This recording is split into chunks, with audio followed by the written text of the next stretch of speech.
విచారణ చేసి కేసులు నమోదు చేయాలని చెప్పి మేము కోరుతున్నాం. మరి ఒక పడవలు గతంలో కృష్ణానదిలో పెట్టుకోవటానికి జగన్ ప్రభుత్వమే అనుమతి ఇచ్చింది ఆ పడవల ఓనర్లకి. ఆ పడవల ఓనర్లు ఎవరు? మరి మాజీ ఎంపీ నందిగం సురేష్ అనుచరులు, తలసల రఘురాం అనుచరులు.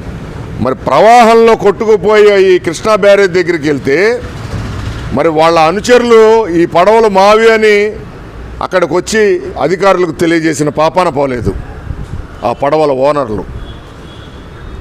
మరి తలసల రఘురాం, నందిగం సురేష్ మీద, జగన్మోహన్ రెడ్డి మీద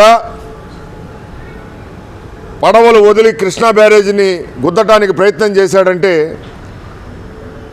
అని వాళ్ళ మీద ఆరోపణలు వస్తే కనీసం ఆరోపణలు ఖండించిన పాపాన నందిగం సురేష్ కానీ, జగన్మోహన్ రెడ్డి కానీ, తలసల